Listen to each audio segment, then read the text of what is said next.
Olá pessoal, tudo bem? Professor Bruno aqui de volta nesta terça-feira, dando prosseguimento aos estudos do Regimento Interno TRT Primeira Região. E hoje nós falaremos dos artigos 61 ao 66, que trazem para nós informações muito relevantes acerca das licenças e dos afastamentos no âmbito do TRT Primeira Região, ok? Então, quando eu falo do artigo 61, nós temos aqui quais são as hipóteses de licenças concedidas no âmbito do TRT Primeira Região. Então, nós temos três possibilidades. Temos as chamadas licenças para tratamento de saúde. Então, nós temos, por exemplo, um desembargador que, porventura, possui um problema de saúde, para isso ele precisa da licença de tratamento de saúde.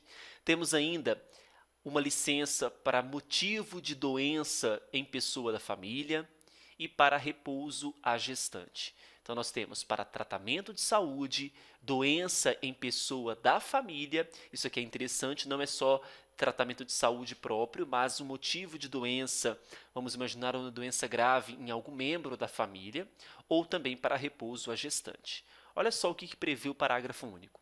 Não será concedido no tribunal gozo de licença de qualquer natureza, acaso adquirida em outro órgão e não fruída, cujo direito não seja igualmente reconhecido nesta corte. Então, suponhamos que foi concedida uma licença de uma natureza que não é reconhecida pela corte, pelo TRT Primeira Região, e por conta dessa não igualdade de reconhecimento entre as cortes, não será concedida o gozo de licença dessa natureza em específico. Então, se eu tenho um determinado indivíduo que conquistou uma licença de uma natureza que não é reconhecida por esta corte, não será concedida. Essa é a previsão do parágrafo único do artigo 61. Tá certo? Bom, o artigo 62 fala sobre a licença para tratamento de saúde por prazo superior a 30 dias. Bem, então, isso significa que para as licenças até 30 dias, não depende de inspeção por junta médica. Então, não junta médica. Só que vem o artigo 62 prevendo para a gente que tanto para essas licenças de tratamento de saúde por um prazo superior a 30 dias, como aquelas licenças que vão ser prorrogadas por um período de forma ininterrupta, elas vão depender de inspeção por junta médica. Então, maior que 30 dias depende de junta médica. Então, dependerá de inspeção por junta médica. Muito cuidado com isso, que pode ser questão de prova, tá? Somente para as licenças para tratamento de saúde por um prazo superior a 30 dias. Ok, pessoal? Muito bem, podemos continuar? O artigo 63 diz o seguinte: aquele magistrado que foi licenciado, portanto, ele adquiriu uma licença, não pode exercer qualquer das suas funções, sejam elas jurisdicionais ou administrativas, nem exercer qualquer função pública ou particular. Não é? Então, não é porque ele foi concedido uma licença, tudo bem, estou licenciado do tribunal, mas eu vou exercer uma função particular. É incompatível. Então, se você está de licença, inclusive para as funções públicas ou particulares. Olha só o que prevê o parágrafo único. Não havendo contraindicação médica, grifem para mim, o magistrado licenciado por um período, um prazo inferior a 30 dias, poderá votar e proferir decisões em processos que antes da licença lhe tenham sido conclusos e hajam recebido o seu visto como relator ou revisor.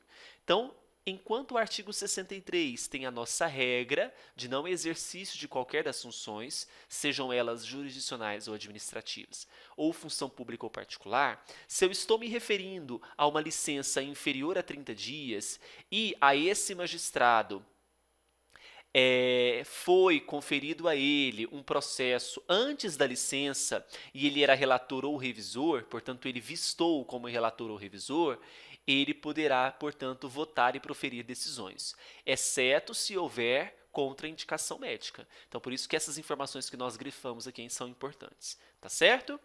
Artigo 64. Quais são os afastamentos que são garantidos? Né? De praxe, nós temos aqui que não terá prejuízo nos subsídios ou qualquer direito ou vantagem legal, o afastamento por até 8 dias, veja que não é de 8 dias, é até 8 dias, quando o magistrado, por exemplo, casar, quando houver falecimento, seja do cônjuge, companheiro, ascendente, descendente ou irmão, tá bom? Então, grifem o prazo de até 8 dias para casamento e falecimento, tá certo? Artigo 65. Será concedida licença para afastamento do magistrado da atividade judicante, sem prejuízo dos seus direitos, subsídios e vantagens. Em quais hipóteses?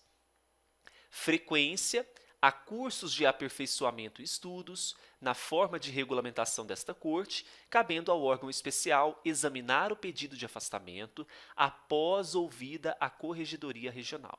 E segundo, para exercer a presidência de associação de classe. Então, nós temos aqui afastamentos conferidos aos magistrados, onde eles não terão nenhum prejuízo quanto a direitos, subsídios e vantagens. Então, frequência a cursos de aperfeiçoamento e estudos, mas deverá, portanto, o órgão especial examinar o pedido desse afastamento, ouvindo a corregedoria, e também para exercer a presidência de associação de classe, tá certo? E o artigo 66, antes de passarmos para ele e finalizarmos, hoje, terça-feira, nós já estaremos entregando a nossa penúltima aula do curso de 120 questões comentadas inéditas do Regimento e do Código de Ética. Então, passa no site e adquira o curso que já está praticamente completo, não é? O artigo 66, as licenças concedidas aos desembargadores das seções dos órgãos jurisdicionais do tribunal e os seus afastamentos autorizados, então estamos falando de licenças e afastamentos, deverão ser de imediato comunicados à respectiva presidência e às secretarias para os procedimentos cabíveis. Então, de praxe, nós temos aqui uma comunicação que é feita à presidência da seção jurisdicional e também às secretarias para que sejam procedidos determinados casos, determinadas hipóteses que são necessárias ao conferimento dessas licenças e afastamentos, tá bom? Assim a gente fecha o artigo 66, fechamos licenças e afastamentos. Amanhã nós continuaremos nossos estudos, tudo bem? Passe no site e confira os cursos já disponíveis. Um grande abraço para vocês.